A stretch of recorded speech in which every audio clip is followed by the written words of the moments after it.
Si abres YouTube ahora mismo y escribes Demiurgo y Arcontes, sabes que vas a encontrar de todo. Vídeos sobre seres reptilianos que se alimentan de tu miedo.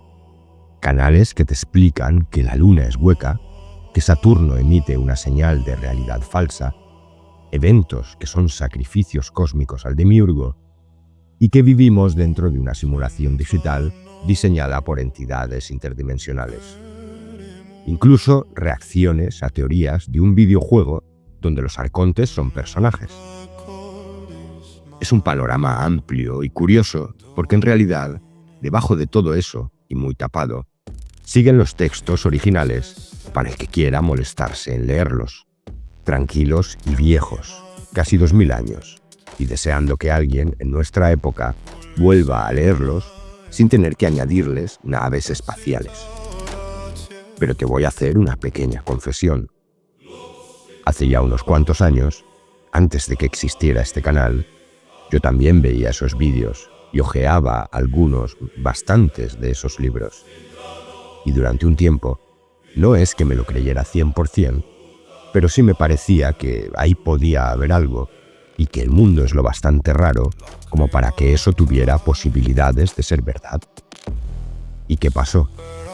Lo más aburrido del mundo, que se me ocurrió leer los textos antiguos, el apócrifo de Juan, la hipóstasis de los arcontes o el evangelio de la verdad. Y eso no se parecía en nada a lo que se decía en los vídeos. Esto antiguo no era menos interesante, pero sí requería algo más de esfuerzo leerlo y entenderlo. Y por eso, creo, había sido reescrita muchas veces esta historia durante los siglos posteriores. Y cada época tenía su versión adecuada.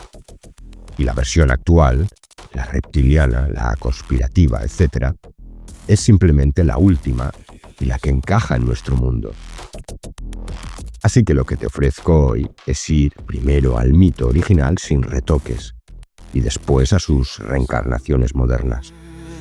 Carl Jung y los 7 sermones gnósticos en 1916, Philip K. Dick teniendo visiones en California, las hermanas Wachowski rodando Matrix, el filósofo de Oxford que dice que vivimos en una simulación y los autores conspirativos que han tomado todo esto y lo han convertido en una guerra cósmica contra reptilianos.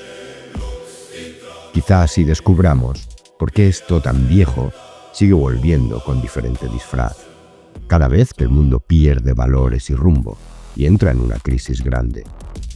Siempre llega alguien, lo desempolva y lo reescribe. Y como se debe empezar por el principio, vamos con la historia tal como la cuentan los textos gnósticos. Comenzamos.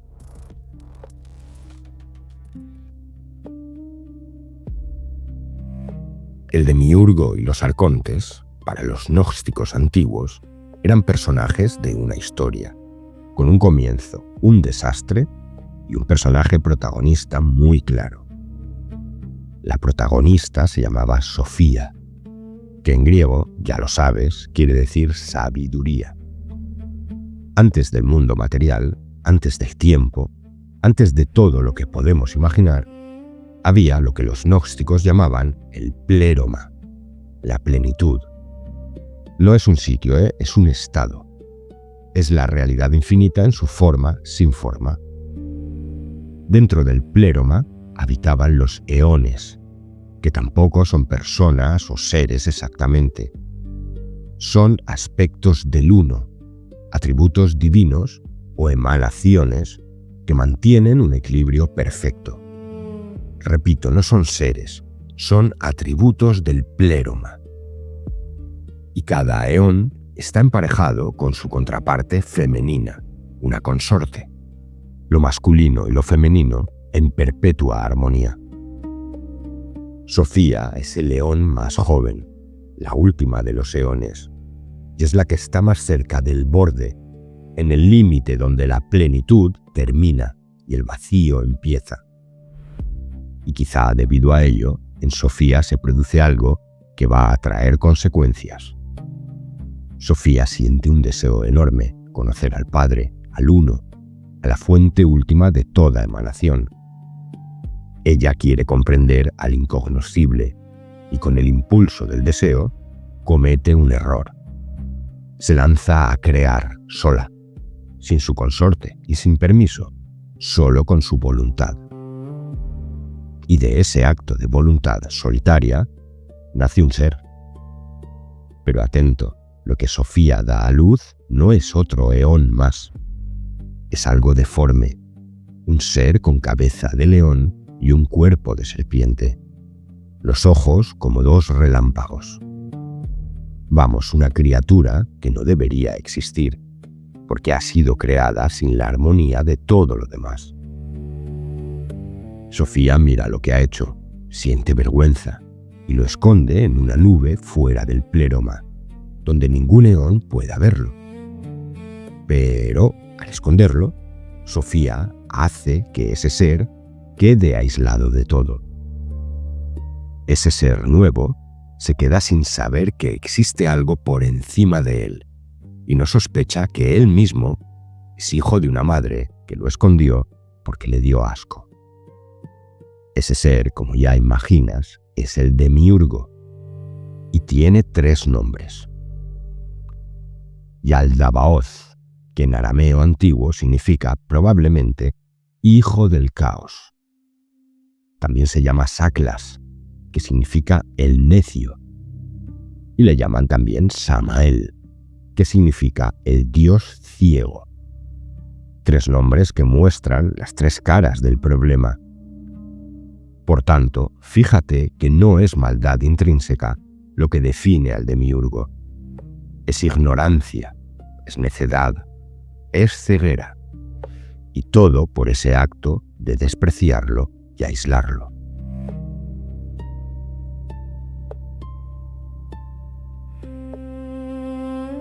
Bien, Yaldabaoth, ignorante de todo lo que hay por encima de él, mira el caos en el que vive, y claro, no le gusta, y decide poner orden.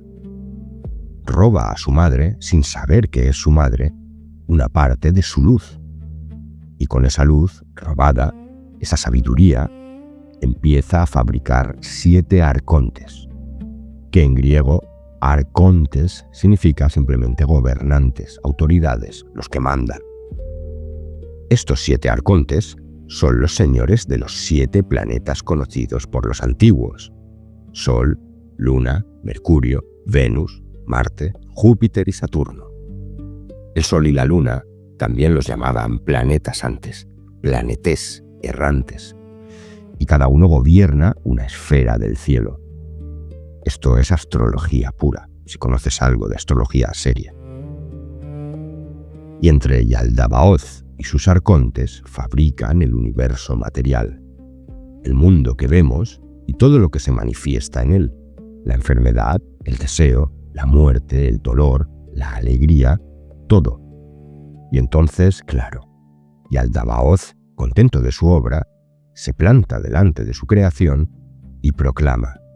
Esto se lee en el apócrifo de Juan: Yo soy Dios, y no hay ningún otro Dios fuera de mí. Esta frase es casi literalmente la frase del Yahvé del Antiguo Testamento. Y desde entonces el gnosticismo se vuelve muy incómodo, porque está sugiriendo que el Dios celoso, vengativo, territorial, que aparece en muchos pasajes de la Biblia hebrea, podría no ser el Dios verdadero. Podría ser un Dios menor, ignorante de su propio origen, que cree ser el único porque nunca ha visto lo que hay por encima de él. Vamos, repito que no es el mal, pero algo peor en cierto sentido. Es la ignorancia autocentrada. Es alguien convencido de que él es la única realidad posible.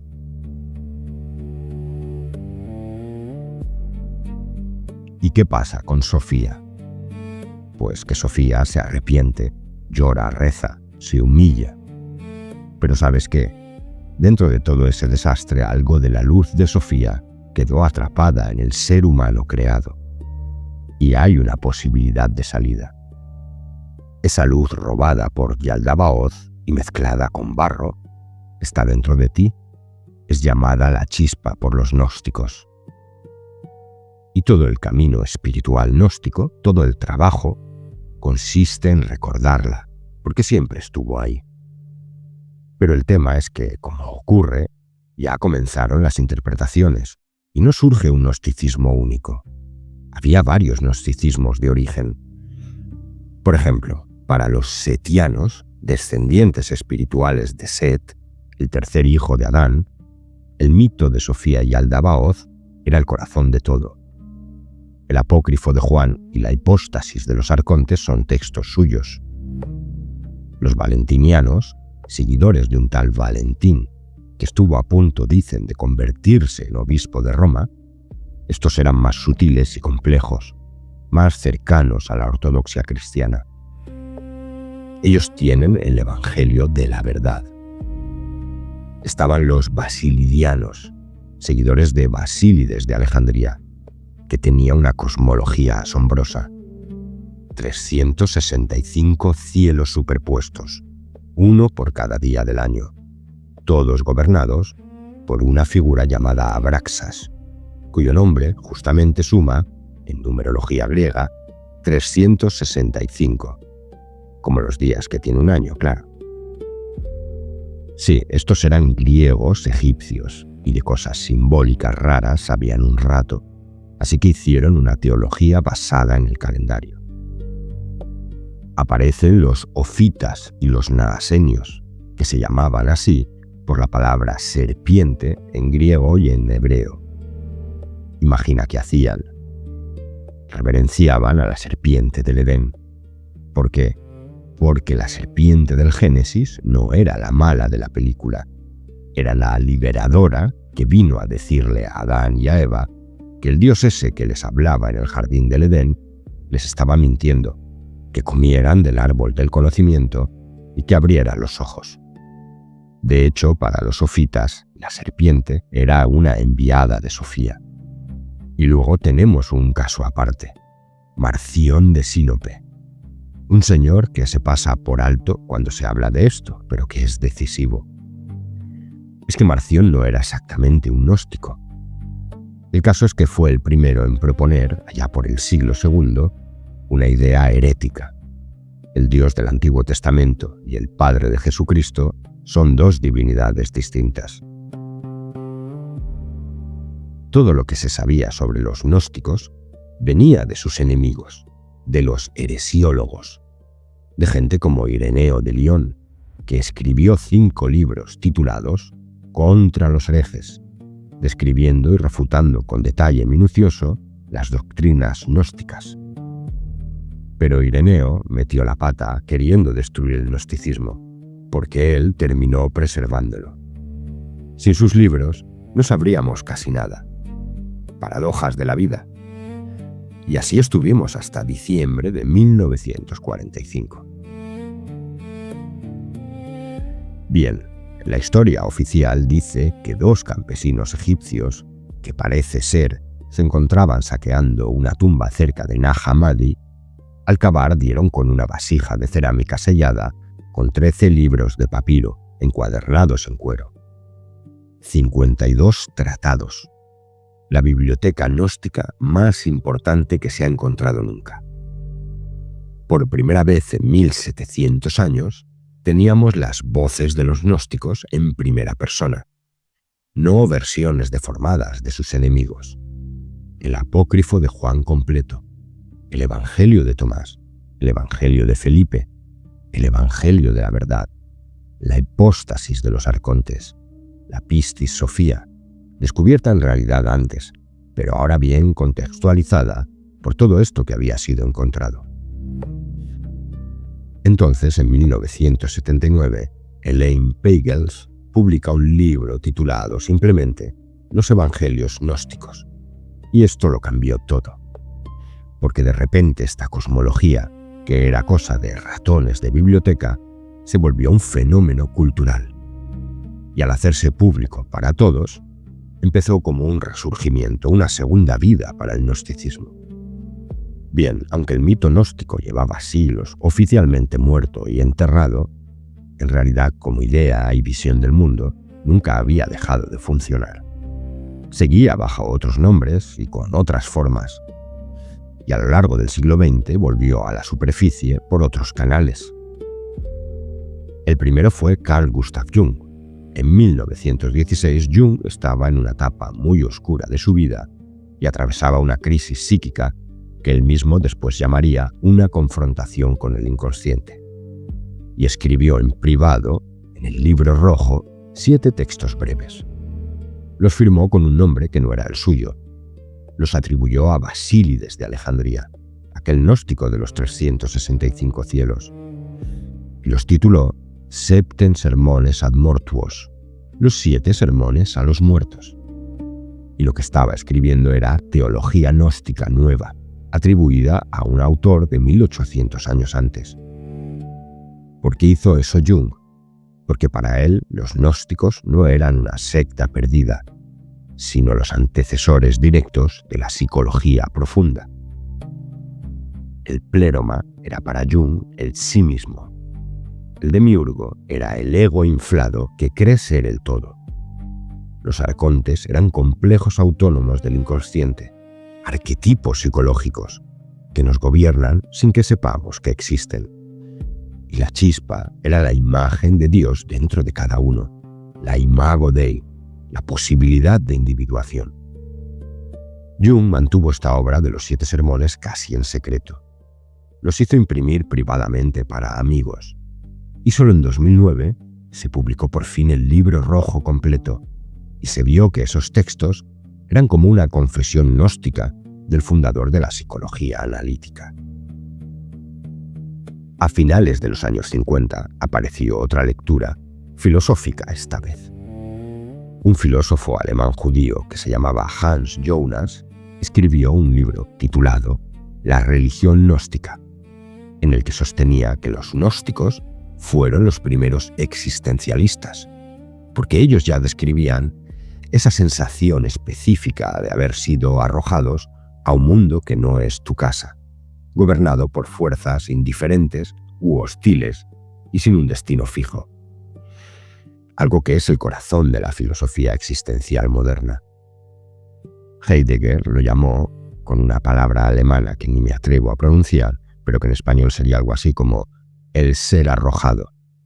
Y Jonas vio que esa idea estaba ya completa en el apócrifo de Juan, en cómo se describe la condición humana atrapada entre los arcontes. Jonas vio en la fascinación que tenía su maestro Heidegger con el nazismo una variante moderna del problema gnóstico. Un mundo del que hay que huir, una élite que despierta, una salvación que pasa por destruir lo viejo. Y para Jonas, parte del peligro espiritual del siglo XX venía del retorno inconsciente de esa idea gnóstica disfrazada de filosofía o de política, en este caso del nazismo. Otro pensador americano, Voegelin, escribió que los grandes ideologismos del siglo XX, el comunismo soviético, el nazismo y los utopismos, eran en el fondo una herejía gnóstica sin religión. La promesa de un mundo perfecto aquí abajo, conseguido por una élite que sabe lo que los demás no saben. Eso, dice Voegelin, es gnosticismo sin Dios. Mientras, en California, un escritor de ciencia ficción llamado Philip K. Dick estaba teniendo visiones y escribió un manuscrito de 8000 páginas, conocido como la Exégesis. Y en su novela Valis, en 1981, habló de la Black Iron Prison, la prisión de hierro negra. Dick dice algo así. Imagina superponer Roma antigua sobre la California del siglo XX, y eso a su vez sobre un futuro lejano, y verás que es la misma estructura, el imperio, la maquinaria de control. Y la frase que se ha hecho casi mítica: el imperio nunca terminó. Cada época cree haber salido del imperio, y el imperio simplemente cambia de cara. 25 años después, en marzo de 1999, 2 hermanas, que entonces eran 2 hermanos llamados Larry y Andy Wachowski, estrenaron una película, Ya sabes cuál, pero te lo digo por si acaso, Matrix. Y cuando un fan les preguntó cuánto del gnosticismo, el platonismo, el cristianismo y el budismo estaba puesto a propósito en Matrix, la respuesta de las Wachowski fue all of it, todo. Y de pronto, lo que estuvo enterrado se convirtió en la película más influyente de su generación. Neo era el neumático, no de rueda, sino de neuma, que despierta. Morfeo era el redentor gnóstico que ofrece la gnosis en forma de píldora roja. El arquitecto de la segunda parte era el demiurgo. Los agentes eran los arcontes, guardianes del sistema. Y la propia Matrix era el mundo material como ilusión gobernada por inteligencias no humanas. Y así el gnosticismo se había convertido en la metáfora más popular de finales del siglo XX e inicios del siglo XXI. Teníamos un mapa simbólico de la condición humana para mirarlos por dentro y entender por qué el mundo a veces parece una prisión y por qué puede aparecer la sensación de que no estamos en casa.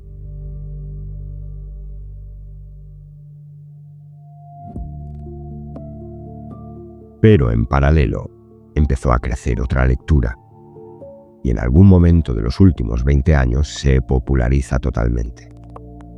Empiezan a surgir interpretaciones literales en las que los arcontes son seres reales o entidades concretas que hacen cosas concretas. Por ejemplo, John Lamb Lash, un mitólogo serio, en 2006 publicó Not in His Image, donde llega a una conclusión asombrosa. Los arcontes son entidades reales que están aquí, ahora, manipulando la civilización a través del monoteísmo abrahámico, la tecnología y los sistemas de poder. Sofía es Gaia, la Tierra, y está bajo el asalto arcóntico. Claro, Lash tiene críticas serias, porque hay expertos en textos antiguos que dicen que en el apócrifo de Juan y en los demás manuscritos no hay absolutamente nada que vincule a los arcontes con ufología, seres reptilianos ni entidades cósmicas, y que estamos usando una mitología del siglo XX para textos del siglo II y haciéndolos decir cosas que no dicen. Pero el libro de Lash creó el precedente con mucho éxito y abrió la puerta. Una puerta que cruzó del todo un británico que probablemente conoces llamado David Icke. Empezó en los años 90 hablando de reptilianos que controlan el mundo desde dentro de las familias reales y las élites financieras. Una idea, por cierto, que mezcla literatura de ciencia ficción con mitología sumeria. Alrededor de 2011 y 2012, Icke empieza a usar cada vez menos la palabra reptiliano y cada vez más la palabra arconte, porque suena ancestral, sagrado, y eso da más legitimidad. Reptiliano suena a serie B, arconte suena a textos y revelaciones ancestrales. A partir de ahí, Icke construye una teoría enorme que, resumiendo mucho, dice: los arcontes son entidades energéticas que habitan Saturno.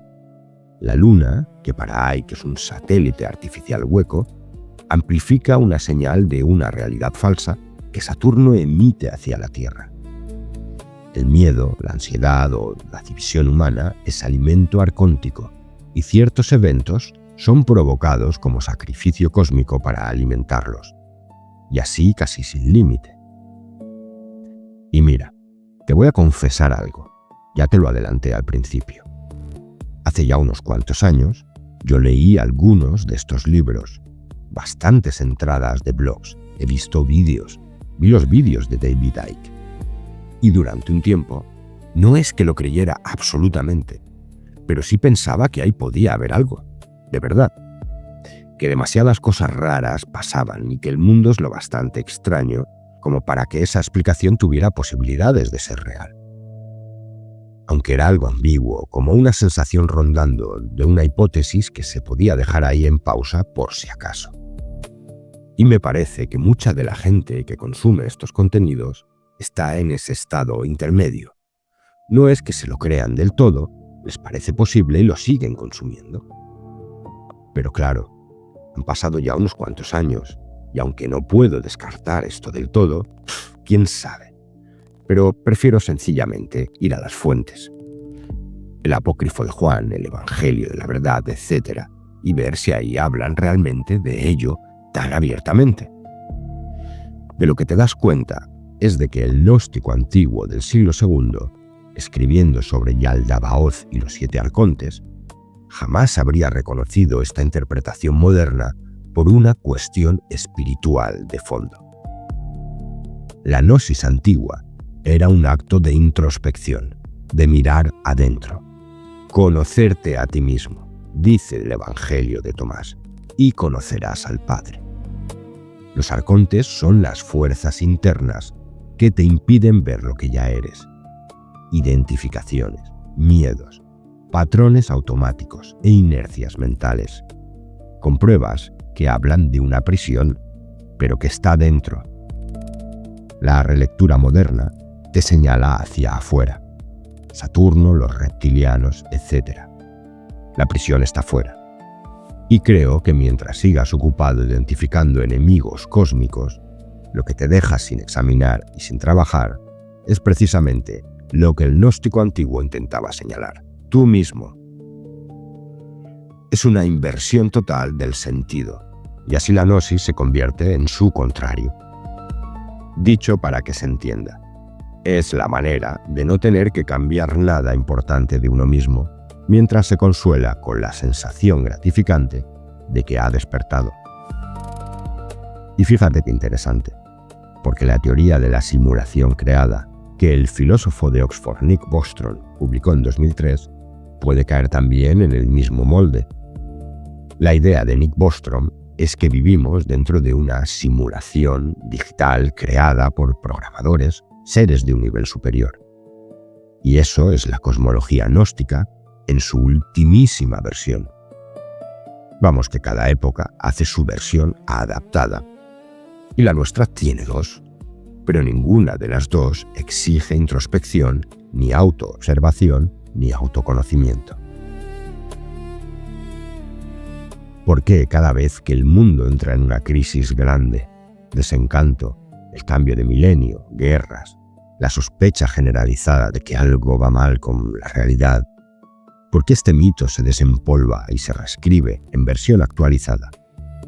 Porque es la prueba de algo interno, de la sensación humana de mirar el mundo y pensar que algo, no sabemos bien qué, está mal en el diseño, y que dentro de nosotros hay algo más grande de lo que el mundo nos permite ser. Esa experiencia es lo que llamaron extrañamiento, alienación, la chispa que se acuerda. Cada época ha tenido su nombre, la que viene tendrá otro. Yaldabaoth, dicen los textos, es la ceguera de alguien convencido de que la realidad termina donde termina su vista. Y los arcontes, los 7 guardianes de las 7 esferas planetarias, son las fuerzas internas que mantienen esa ceguera funcionando.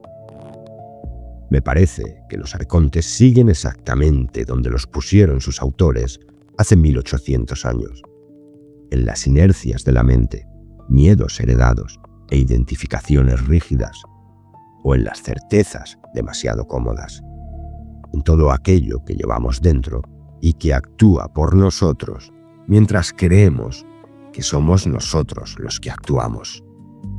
¿No será esa la prisión? Yo el primero, todavía aprendiendo a verla.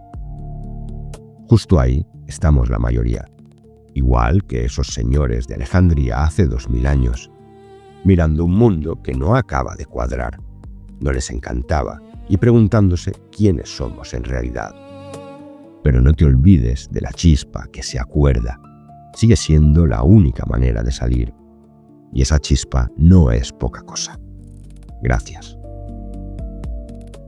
My thanks to Xenomis for this wonderful music. Check the links in the description of the video. Si este vídeo te ha aportado algo, puedes apoyar el canal uniéndote como miembro por el precio de un café al mes y compartiendo el vídeo con quien creas que le pueda servir. Gracias por estar ahí y por formar parte de la comunidad de Saber y Sentido.